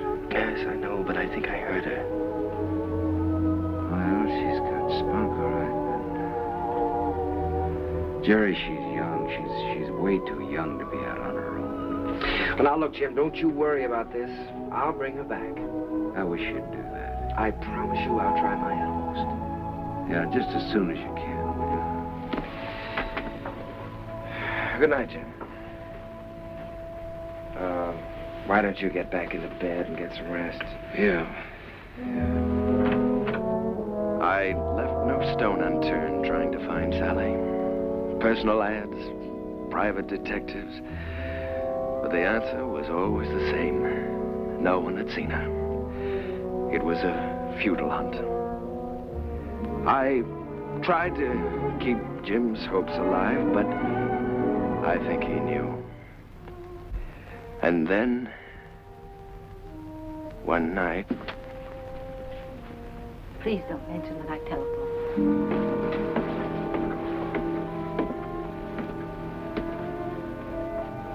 I think, Mr. Kern, you'd better go up right away. He's been asking for you.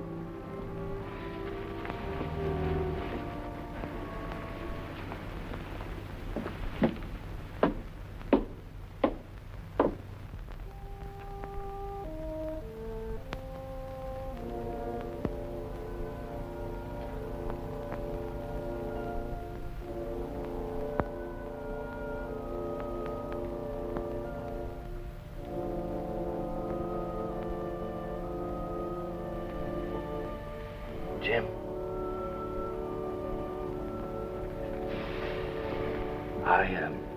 I was just driving by. I thought I'd drop in and say hello. Yeah. You forget I've known you a long time. Feeling better, aren't you? Yeah, I'm fine. That's good. All you need now is a little rest. Kind of quiet around here now. Yes, it is, but things will be popping again just as soon as Sally comes back. Have you heard from her, Jerry? No, not directly. But I've got a couple of very good leads. I've got a hunch it won't be very long now. Then I'm going to see to one thing, Mr. Hessler. You're going to finish that symphony. I've kept you from that too long now. Oh, I forgot about that symphony. Forgot about it years ago. Well, what about your notes? I never made any notes. I was just posing as usual. You know, I used to go around hollering about being a genius. You are a genius, Jim. And you with your wheezy little tunes. You were writing the real music. The folk music of America. Thanks, Jerry, for letting me kind of stick around. No, wait a minute. Let's get something straight, Jim. I didn't let you hang around. If it hadn't been for you and your faith in me, I would have quit half a dozen times, you know that. And if we're going to start handing out bouquets, I just want you to know that I don't know where to begin to thank you.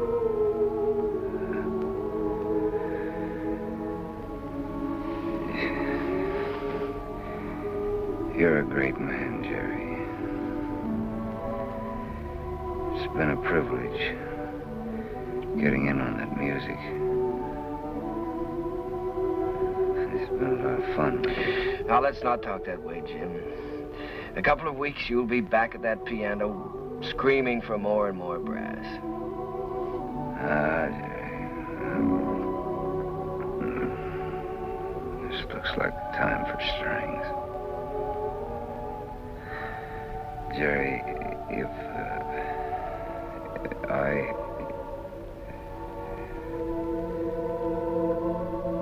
want you to look after Sally for me. Jim, you're going to be all right. So is Sally. In a couple of weeks, why, we'll be laughing about this.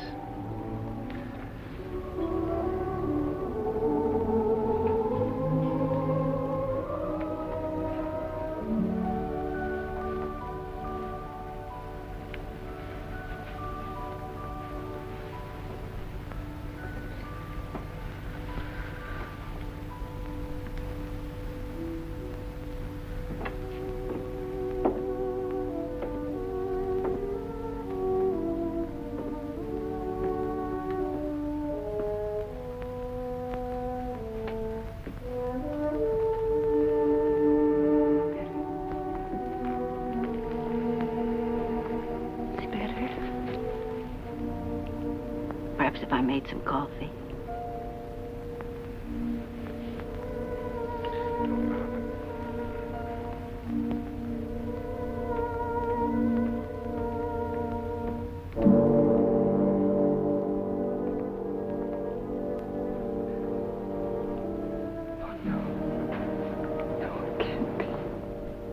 Mr. Kern had hardly closed the door when he...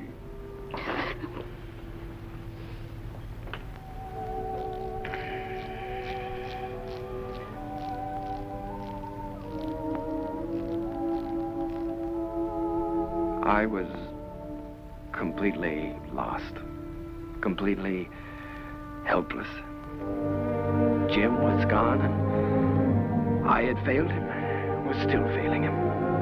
I'd lost a world with Jim's passing, and everywhere I walked with ghosts, reliving lost hours, pacing a world of memories. I couldn't even think in terms of music. I began to feel that I might never write again.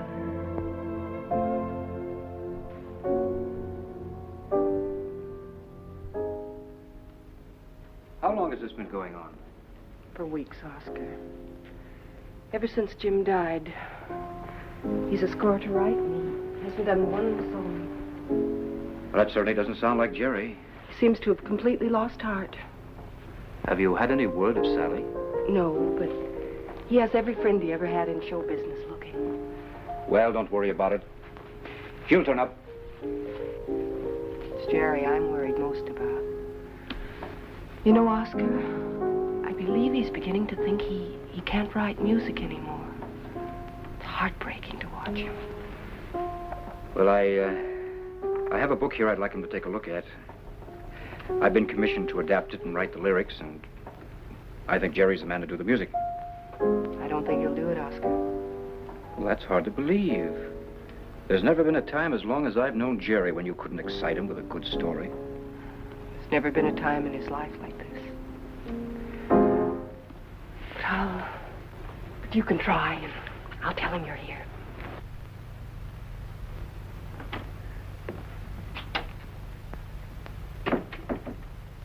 Hello. How's it going, dear? Oh, fine, darling, fine. I was just tinkering a little bit with the melody, but it's going to be all right. Of course it is. It is raining, isn't it? Jerry, Oscar Hammerstein's here. Oscar? Oh, darling, why didn't you tell me? Oscar, come in. Hello, Jerry. My goodness, it's good to see you. Won't you sit down? Sit down. Thanks, Jerry. Well, what's new? I'll tell you what brought me out here, Jerry. I came across a novel that I think's going to make a great show.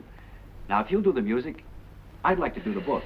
Oscar, I'd love to. I really would, but, I have so many commitments right now that I don't think it wouldn't be fair to you or anyone concerned. Suppose I leave the book with you and you glance through it when you have time. Oh, it's no use, Oscar. Well, I'll leave it anyhow. See you next week. Won't you stay for dinner? I'd certainly like to, but I have to get back to town. Bye, Eve. I'll see you to the door, Oscar. Goodbye. Bye.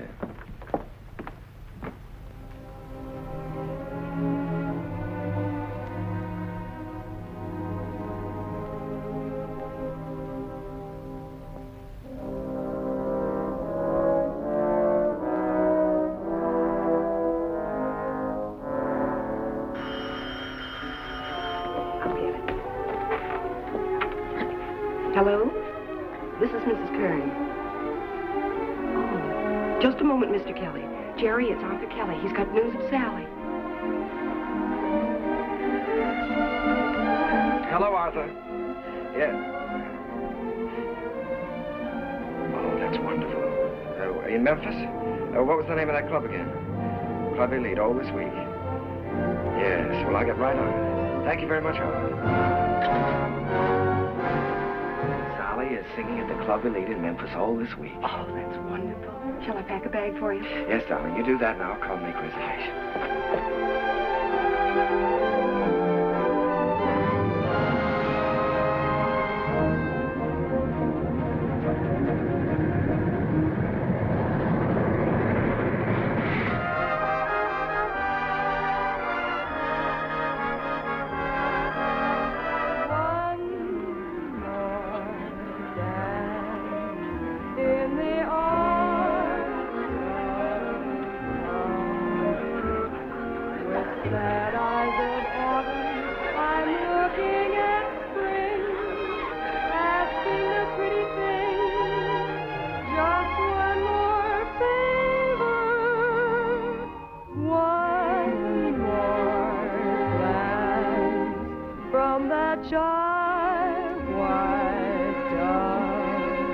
One more night, if you will. One more flight, one more thrill. One more dance, if you will, with me.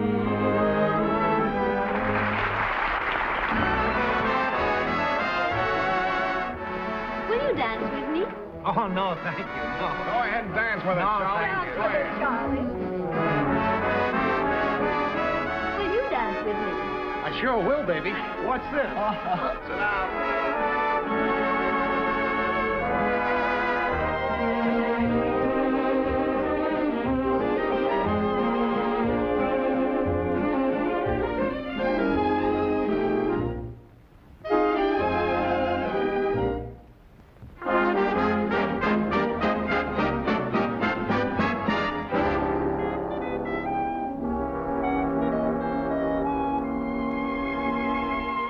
What you're losing by constantly refusing to dance with me. You'd be the idol of France with me, and yet you stand there and shake your foolish head dramatically while I wait here so ecstatically. You just look and say emphatically, not this season, there's a reason. I won't dance, don't ask me. I won't dance, don't ask me. I won't dance, madame, with you. My heart won't let my feet do things they should do. You know what? You're lovely. So what? I'm lovely. But oh, what you do to me. I'm like an ocean wave that's bumped on the shore. I feel so absolutely stumped on the floor. When you dance, you're charming and you're gentle, especially when you do the continental. But this feeling isn't purely mental. For heaven rest us, not asbestos. And that's why I won't dance. Why should I? I won't dance. How could I? I won't dance. Merci beaucoup. I know that music leads the way to romance. So if I hold you in my arms, I won't dance.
Oh, Jerry.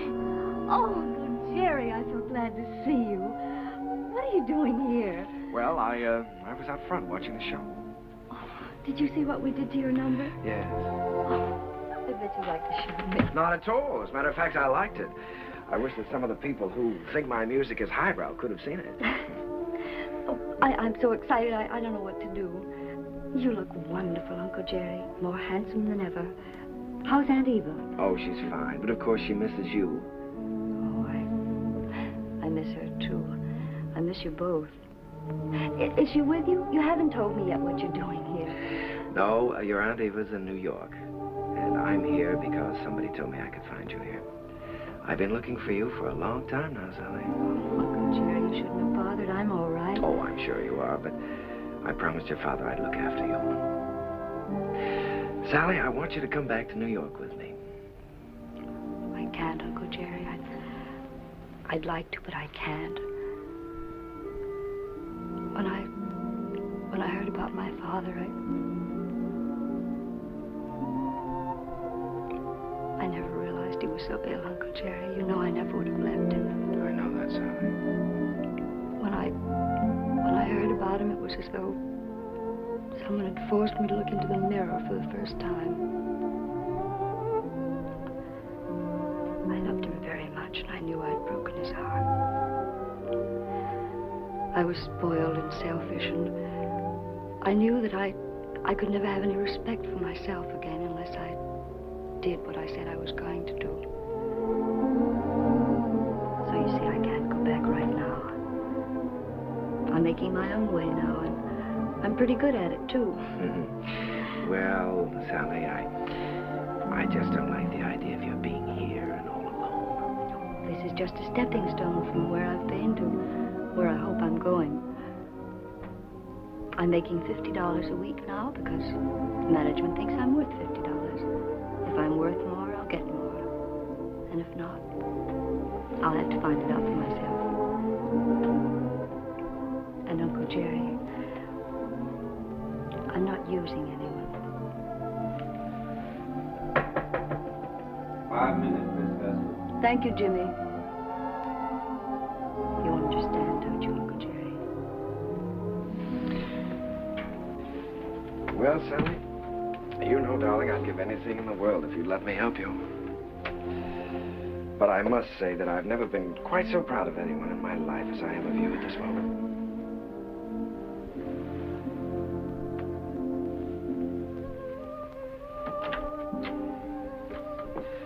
Good luck, darling.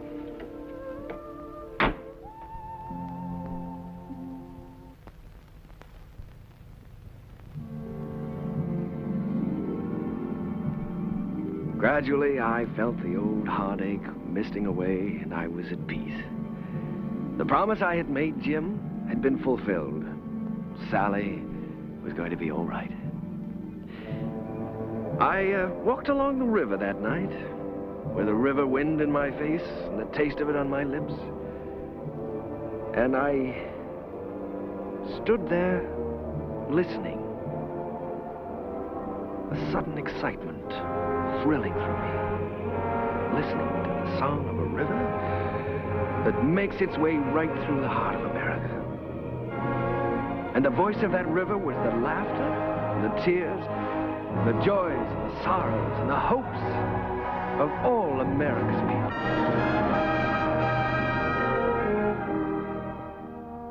Well, Joe, that's my story. It's too bad Mr. Hessler couldn't have been there tonight, Mr. Kern. Oh, he was there, Joe. He'll always be a part of any music I ever write. Whatever happened to Miss Sally? Well, I don't know exactly. She's on her own now. Maybe I'm just getting tired of something, but ever since Jim's been gone, I feel like everything is sort of ending for me. Maybe my music is ending too, Joe. Ending? After that show tonight? Hey, I gotta get you back to the Waldorf. You got some vows to take. No, sir, Mr. Kern. Your music ain't ending for you. In my opinion, it's just the beginning.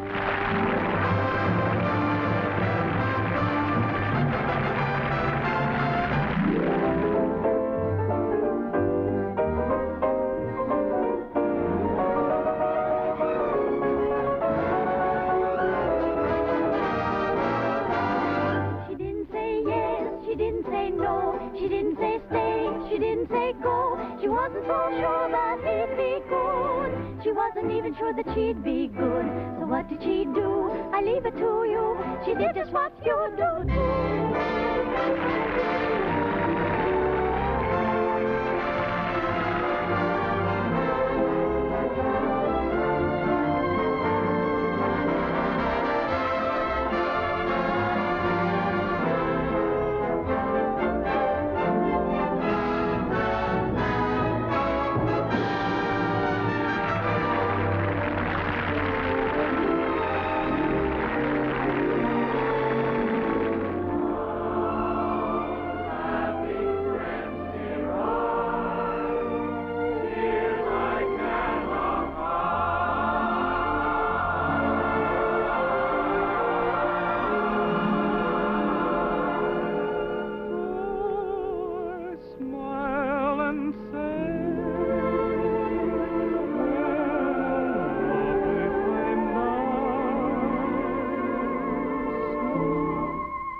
I heard the laughter of her heart in every street cafe. The last time I saw Paris, her trees were dressed for spring, and lovers walked beneath those trees, and birds found songs to sing. I dodged the same old taxi cabs that I had dodged for years. The chorus of their squeaky horns was music to my ears. The last time I saw Paris, her heart was warm and gay. No matter how they change her, I'll remember her.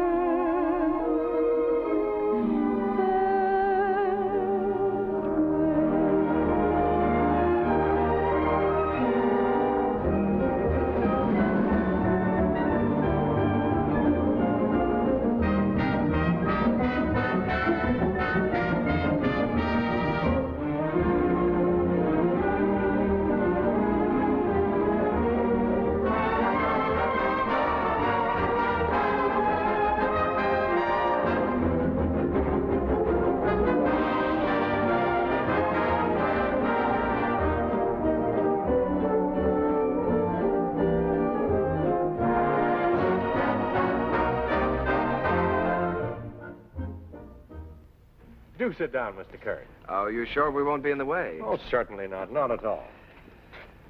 Well, I can't get over this, Mr. Artide. We certainly don't grow stages like this on Broadway. Darling, look at the size of that orchestra. Well, you have everything in the world to work with here. That's right, Mr. Kern. We've tried to give you the best of everything. Yes, that's so. What was the number you were going to do today? Well, we found an old song of yours that you did first in 1917, called The Land Where Good Songs Go. Oh, I'd almost forgotten about that one. We're using it as a frame for some of your other songs. What star is going to sing this? Well, Mr. Kern, as a matter of fact, we're trying out a newcomer. Oh, a newcomer. This girl did a test for us in New York, and it impressed us, so we flew her out here. She hasn't done much yet, but we have great hopes for her. Quiet! All right, girls, We're ready. Ready for a take. All right, let's try one. Places, please. Okay, Charlie. Hit the lights! Quiet! Okay, roll 'em. Action!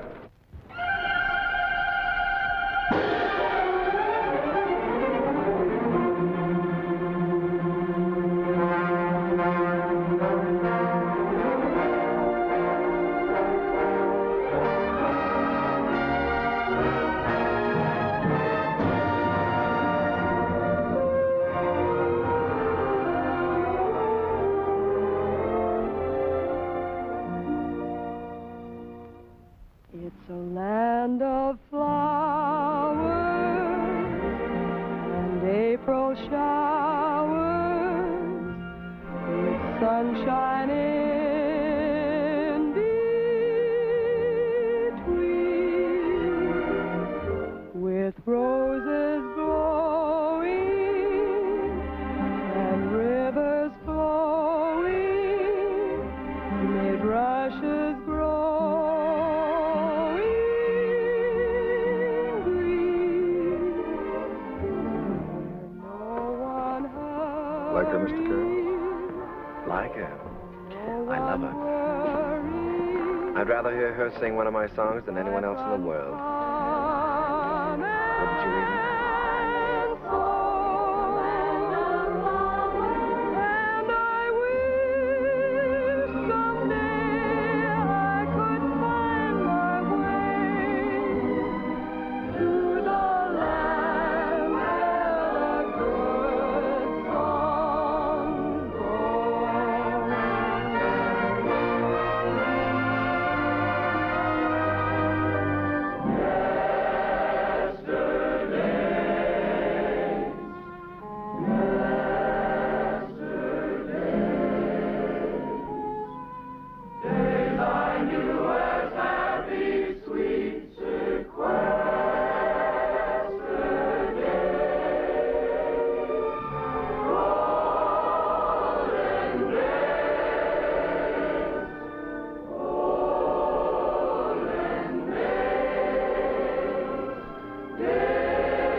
Someday my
Why am I living?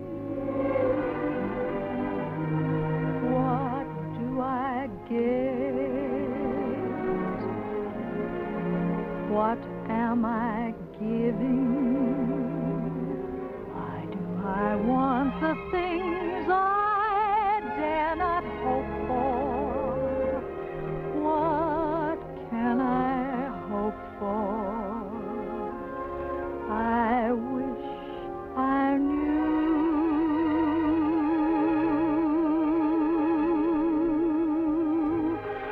Why do I try to draw you near me? Why do I cry? You never hear me. I'm a poor fool, but what can I do?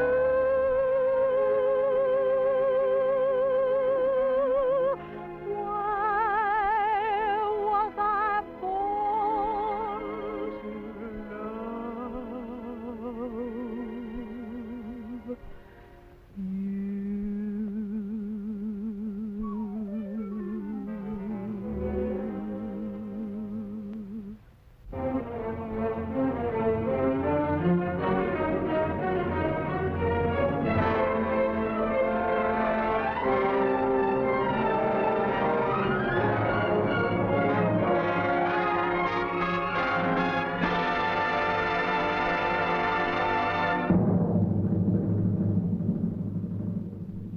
Old Man River, that old man River, he must know something, but he don't say nothing. He just keeps rolling. He keeps on rolling along.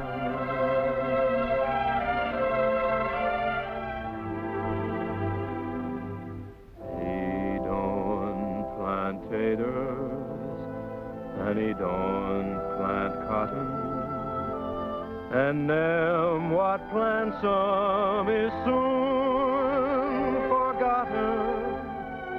But old man River just keeps rolling along.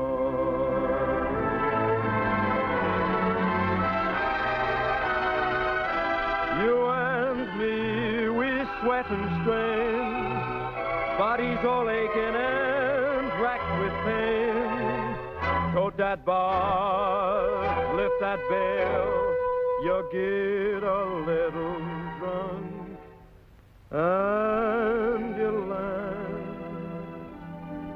in jail.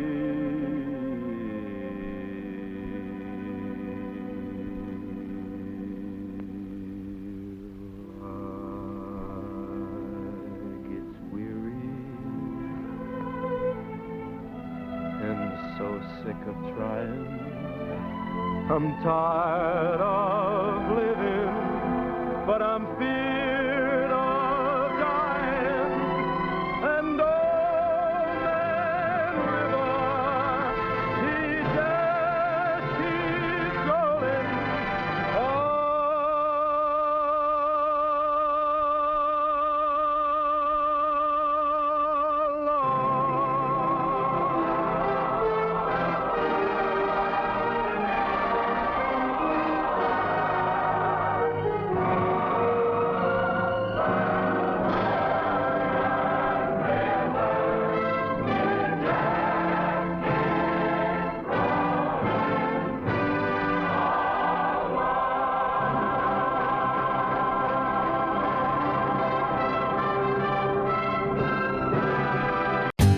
For more updates, like, comment, subscribe to our channel.